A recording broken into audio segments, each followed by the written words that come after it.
I think this long load screen, by the way, is because of my mods. I do have I've grown my mod collection. I did. Oh, that's something I forgot to mention. I did get the auto resolve for Crusader battles.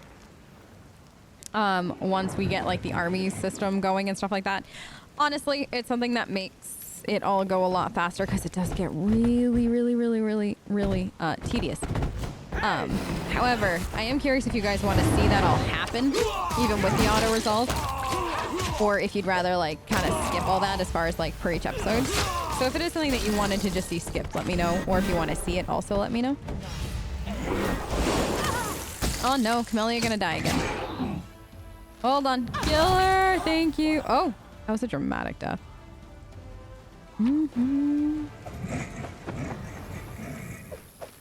Because if y'all want to see it, I can easily like just do it here while we're doing it, like playing. Or something I can like load in and do myself when I'm not recording. And just get it all done really quick. Because there are a lot of battles. Like I didn't realize how many there possibly could be. Okay, so this, I can't go here. This is where we came from. I guess we'll keep going this way. We should probably quick save. Okay, so this is this. Did we find trouble? No. They did. Okay, these guys. We'll save them. Okay. Whoa, Camellia! She hit well on that. Okay. You're all welcome. Isn't this? Build a bridge out of debris. Thanks, Lan. Thanks, Lan. You're so awesome, Lan. You are awesome, Lan. Woohoo! We got a bridge. Okay. I don't know if I wanted to actually. Oh, I don't know what's on the other side of this. I don't actually think. Woljif, what are you doing, Woljif? I think Hulrun is right here. Let's do this. Save the last one for me. Or no, yeah, he'll be a little bit further down. Hulrun's an interesting individual. Performance is lacking. You are lacking. Okay, that's how Lan feels, by the way. I'm actually very happy I went with no voice acting for her, for Abby, because that just makes this so much easier. My beloved brother, I admire your zeal, of course, but would you not agree this is hardly the time to be standing guard over a hole that no one will ever emerge from? Or perhaps you're concerned that someone will decide to go for a nighttime stroll and accidentally fall into it. Such foresight is laudable, but do you really need so many soldiers for such a task? Can't your warriors be put to better use? For instance, fighting demons or clearing rubble, while the people trapped beneath it might still be alive. The face of this golden-curled Azamar is beautiful even by the standards of his kind, in whose veins run the blood of angels. His melodious voice sounds cheerful, but bitter reproach simmers in his gaze. Don't you dare call me brother, heretic! Oh, Hulrun. The signs of recent hard fighting are obvious in this stern old man. His armor is dented and covered in blood, and his unnatural pallor suggests something more dangerous than wounds inflicted by claws and fangs. Nevertheless, his gaze is stony, and his voice, accustomed to barking orders, is harsh and clipped. How dare you accuse me of doing nothing to protect this city? Especially now, when followers of your temple were caught committing treason. To my mind, you are no different than the demon worshippers, those miscreants, those beasts that are digging under the city walls.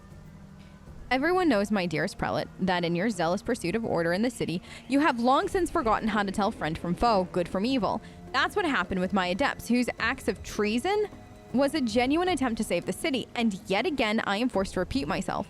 While we are wasting time on pointless quarrels, people are dying under the rubble in our city. People whom we could have saved if you had only set your soldiers to the task and not kept them here, surrounding a useless and utterly harmless hole. This, I think, really encapsulates Hulrun. Like, he's definitely the definition of, like, lawful, where he will follow the law to the letter, whether or not it is good or evil. It's almost like, in some cases, Hulrun can't see good from evil. He can't see context. He has to only see the law. And that's it. You have to follow the law 100%. There is no other way around any of this. It is just the law. There is no any way to kind of bend it, or any way to see that there might be a better way to look at things. And I find it interesting when a character is that lawful, just because you're kind of taking into account, or I guess maybe not accounting for, as it were, that the person that created the laws was 100% moral. You know what I mean? Which I kind of find interesting about lawful characters, is that they put so much stock in the law, but they assume that every law created that they're following were 100% lawful, as it were, or 100% good, or 100% worth following. I don't know, I find that kind of character, and possibly one to play as. I personally could, as I mentioned earlier, never play as that kind of character. But I do think, like, I've heard stories of people who played like 100% lawful runs and stuff like that, and I find that to be very, very interesting. It also reminds me of, if you ever played Mass Effect 2 with Samara and her Justicar code, I think like that is very much a good example of lawful. Harmless? Well, if it's on your say-so, then it must mean that there is someone down there.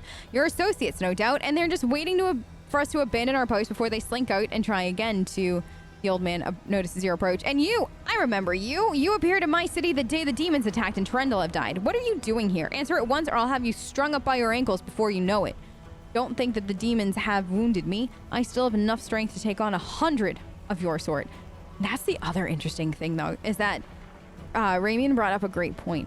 There are people dying in the city. There are people that died because Hulrun decided protecting this hole was more important than digging people out of buildings. And it just is interesting. The Inquisitor looks at you suspiciously. Who are you? Might you be a witch? Perchance? Actually, I can sense a witch a mile away. Where there are witches, there's always trouble and corruption. They draw power from sources unknown, curse people left and right, and then demand to be treated like ordinary spellcasters. And what is this hideous creature? He peers at Lan with suspicion. Lan, at your service. The mongrel ducks his head in a bow. My forebears fought in the First Crusade. I've lived in Canabras my whole life. You haven't seen me before? Must be because you don't ever venture down into the underground district. We've been meaning to complain to the city authorities that our paving stones have been in need of repair for a long time. And I love Lan's sarcasm. Lan's sarcasm is legendary. It's so good. It's so perfect. The First Crusade, so you're a mongrel? You obviously know human speech surprisingly well, in fact. All right, let's be off with you. Prelate looks at you. If he causes any trouble, I shall hold you responsible. Come to think of it, you still haven't told me who you are. Who are you to be asking me such questions? I find it passing strange that you don't already know who I am. Hulrun Shapik, Prelate of Canabras, Inquisitor by the grace of Iomade, Defender of the city by the grace of Her Majesty, Queen Galfrey, against threats from within and without. And, as we can see, you've done a sterling job protecting the city. The golden-curled Azamar flashes a flirty smile. I'm Ramian of Edme, prior of the Temple of Desna, which, alas, currently lies in ruins. Wise Hulrun here believes it is vital to guard this hole in the ground from which he is certain demons will emerge at any moment. I've been trying to convince him that the city has far more urgent matters to deal with. For instance, rescuing those currently dying under the rubble. You know what? There may in fact be one matter that is more important than guarding this hole. I put it off, and look where it led us. I should have had you hung from the gates back when you dared to defend your gang of delinquent demon collaborators. That is hardly what they were. If the Sarkorians had hanged Arilu Vorlesh while they had the chance, there never would have been a war. I won't repeat their mistake. I won't hesitate any longer. Soldiers, seize this scum. So you're already starting to see, though, like, and I mentioned this on stream too, but Hulrun is a fantastic example of good storytelling. And that the way that they evolve his story, and kind of even towards the end of everything that happens, you learn and you see him go from somebody who is unflinchingly lawful to somebody who's actually terrified and then uses the law to hide behind it. And I do find that to be really, really good writing. And you kind of start to see the first glimpses of that here, right? Where he goes, if the Sarkorians had hanged Arilu Vorlesh while they had the chance, there never would have been a war, and I won't repeat their mistakes. I won't hesitate any longer. So you can see here, he is terrified of repeating either his own mistakes or other people's mistakes. He is terrified of making a mistake. And Arilu Vorlesh and everything that happened with the Whirldoon, he is terrified of being the cause of something like that. Almost like a 2.0 instance, which is why he's standing here guarding this hole, and why he will not do the right thing, and that is to go rescue the citizens of Canabras. Prelates see reason. These are frightening times, but threatening to hang someone without trial? That's unworthy of a servant of Iomade. The old man fixes his eyes on Seela. Lest you forget, girl, we may serve the same goddess, but you are not an inquisitor. Don't question the way I choose to serve Iomade, and I won't question yours. So, that's interesting. The, behold the Inquisitor. Behold, I bear the... I don't know if I did this one. What precisely are you accusing him of? Treason. Not long before the city was attacked, several followers from his temple tried to secretly access the Wardstone and perform an unknown ritual. Hulrun is trembling with fury. The Wardstone of Canabras, the gift from Iomade, the bringer of light, wrought by the hands of her herald, the first in the chain, and followers of that crazy runt of a goddess, tried to meddle with it using their magic after hearing a voice in their dreams. My soldiers almost had them caught when Ramian got in the way, allowing the traitors to go to ground. I made a mistake. I didn't have him locked in a cell and interrogated within an inch of his life, and now the city lies in ruins. It's time to rectify that. I've told you before, and I'll tell you again, my people foresaw the attack on the city. They knew the Wardstone had already carried the seed of corruption within it, and they were trying to heal it. I've heard similar claims before. Now, where was it? Ah, yes, Staunton Vane, the traitor who brought down Daeran. Lessons of the past have taught us a great deal, and that is why I never believed you or your mob lies even for a second. And I was right. He's so frustrating. He's so frustrating. And you can see how it's all built over the years. How Daeran has, like, that and Staunton Vane and everything, and it's so interesting to see it all interconnected. And I think that that's another thing that the story does really, really well, is that people that you meet are all interconnected, like Ember and Woljith, interconnected, the different things that you see happening. And then when you get Daeran involved and you see how that all interconnects, it's really cool, and it makes this world feel very, very alive. I don't know if Hulrun can live. I don't know. I don't think I've ever had him live. I'm not going down the angel mythic path, but let's try this. Behold, Inquisitor, I bear the gift of an angel who died in the caves. Let's do it, girl. Let's bring out that sword. Woo! The old man frowns and whispers something, a prayer, a spell. With each word, his face relaxes. You're telling the truth. The light in your hand was wrought by the power of heaven. I will keep an open mind with regard to you, stranger. And later, under less fractious circumstances, I would like to ask you about how you came to receive this gift. But that can wait. Now I must deal with this filth once and for all. Wait, no, No, I thought that would help. Don't lay a finger on it. Like, do not. Do not. The Asmar holds up his hand in a placating gesture. Stop. You are the defenders of what remains of Canabras. Can you not think of anything better to do than beat each other's throats in the ruins of the city? You're a fool, Hulrun. You're a zealot and a murderer, but you're a fool first and foremost. I told you the Wardstone was weakened. You wouldn't listen. I warned you that the city was going to be attacked. You shooed me away. The truth is that my young adepts were trying to save the Wardstone, and you stopped them. Of course, those truly responsible for this tragedy are the demons, but you've done nothing to prevent it, and now you would still rather kill an innocent person and perish yourself than admit that you were wrong, as always. With a wave of his wand, he vanishes. He fled, the heretic. He's no doubt expecting me to rush off in pursuit, but that won't work on me. What about you? If you truly have been marked out for a gift from heaven, this is your chance to save the city. Go on, bring back that filthy traitor. I am almost certain that he and his cronies were helping the demons, either knowingly or unknowingly. Their attempt to bewitch the Wardstone is clear proof. He's not listening to anything. Why are you obsessed with finding enemies everywhere you look, Hulrun? Why? Why? You must not be from these parts, or you wouldn't have asked such a question. I look for enemies everywhere because our enemies are everywhere. Who are we at war with? Demons? Demons and cultists? They are masters of deception. They worm their way into your favor and masquerade in all manner of false guises. Do you think Dresden was taken by force? No, by trickery. Were it not for me, Canabras would have gone the same way long ago, captured out from under our noses. Now listen to what I'm about to tell you. This was a long time ago. I was very young then and had just joined the Crusades. Back then, Canabras didn't have a garrison so much as a public thoroughfare. Anyone who wanted could stroll into the city. One day at dawn, a group of refugees came up to the city gates, bold as brass. Guards let them in. Why not? For no one was ever turned away. 'Twas no matter. Everyone was welcome in our city. If you came from Mendev or if you hauled yourself here from across the seas, the Crusade accepted all and sundry. On this occasion, we paid for our laxity.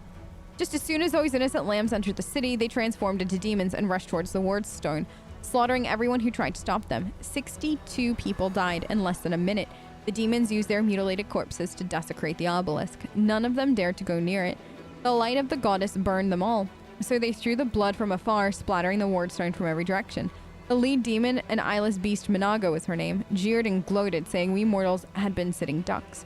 The creature was right, too. We let our guard down, and we got what we deserved. The bloodbath came to be known as the Red Morning Massacre, and it was burned into townsfolk's memories. Since then, Canabras has adopted different practices. Heretics, cultists, spies, all the rabble who coveted Aurilu's glory. We drove them all out of the city. We haven't had any trouble here since. Many have come here, even the Baylor Kamorazed Day. Why does his name always give me issues? They all have been sent straight back to where they came from, or else they were killed for their troubles. You see, Daskari himself had to crawl out of the abyss and come here. The goddess cursed him in order to break through our defenses. And what did he do? He left again, and we're still fighting. Now that's what vigilance and discipline can do. He is...